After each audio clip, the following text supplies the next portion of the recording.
You might have already noticed that this video is a lot shorter than my normal ones, and I've had more time to make it, so what's the deal? I'm sick.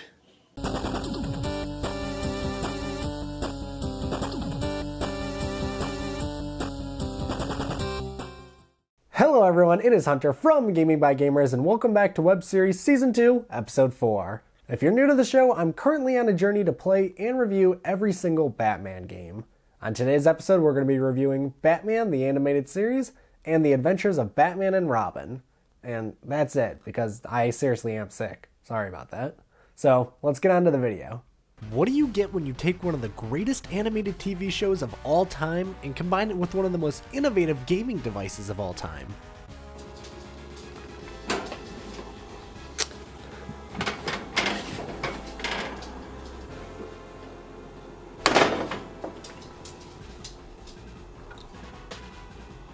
Batman the animated series for the Game Boy sounds like a gift from the heavens, but falls flat on its face in execution. The Game Boy was indeed a revolutionary item, especially in the gaming world, but it does not hold up well. Let's start at the beginning. The game starts out exactly how you would expect it to, with really well done music and a pretty good adaptation of the animated series art style. I gotta say, for the hardware they had to work with, they did a damn good job with the art style and music. The levels each play out like a different episode in the show, with each level having a new boss battle. So let's take a quick look at the first level. You play as Batman chasing down the Joker, who has hidden bombs and teddy bears all around the level. The controls are as to be expected. You can punch, duck, jump, use a grappling hook, and wall jump.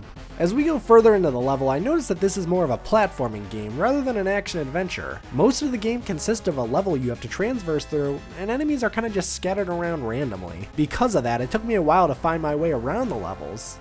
It's really hard to blame them though. I mean, how much variety can you really add when the game is a smaller file size than the script I'm reading off of?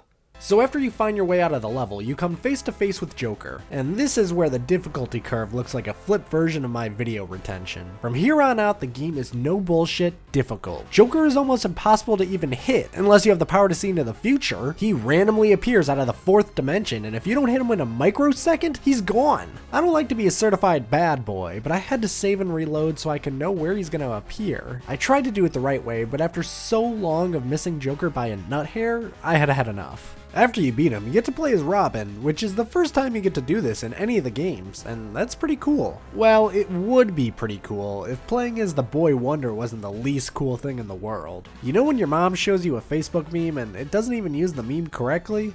Yeah, this is less cool than that. Robin is just Batman, but he has way less health, and instead of using a grappling hook, he can climb on the walls like an orangutan. Okay.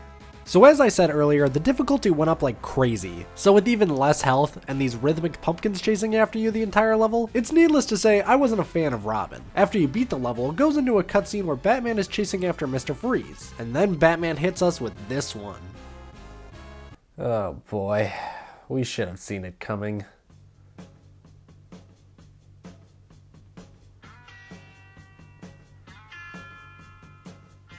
Yeah, after that line, I've seen enough. This game wasn't really bad, just hard and kinda boring. I'll be nice and I'll give it 4 Mr. Freeze puns out of 10. Now I'm not too upset that this last game was a bust because this next game is also based off the animated TV show. Hopefully it'll be a little cooler.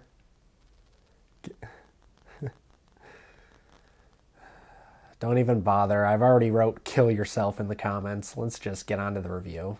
Wow, okay, this is like going from spam to, I don't know, borehead, I guess? Why did I leave that in the script? I mean, look at this. Talk about nailing the art style. This looks straight out of an episode from the TV show. But how does it play? Well, each level has a different play style. The first one is more of a side-scrolling beat-em-up, but you have platforming levels, puzzle levels, and a ton more. It really keeps the game feeling fresh, and each stage feels like a new adventure. I'm not gonna cover every level because, well, I'm sick. So let's just take a quick look at the levels I talked about. The first level of the game is pretty simple. You're just running through the streets, fighting a few bad guys, and getting your bearings. Once you get to the second part of it though, everything changes. You're now inside a funhouse that has danger everywhere. There isn't really any enemies, but the walls are all collapsing and you have to escape situations by thinking quickly. At one point you get to fight a giant toy soldier and you have to run up his bayonet and attack his head. It's a great little boss fight. After you beat this section, you're chasing Joker on a roller coaster while you're dodging his bombs and jumping onto Joker's car. This game is like a 90s kid's wildest dream. There's no breaks. This boss fight is actually pretty tough though. But if you die, this game does have a password system. Only problem is you would have had to major in hieroglyphics in order to remember this. Why did games back then always need to have the longest, most complicated passwords? I mean, we bought the game. Would it really be that bad to have a 4-digit password? I mean, come on, what crime do you think you're stopping here? So if you die or need to turn off your game, set aside a couple hours to enter the password. And now we're in the Poison Ivy level. Each level starts with a title card that looks like it could be from an episode of the TV show. That was a really nice detail. In this level, it's all about getting through the forest and confronting Poison Ivy, who says that humans don't understand the feelings of the plant world. And that's just not true.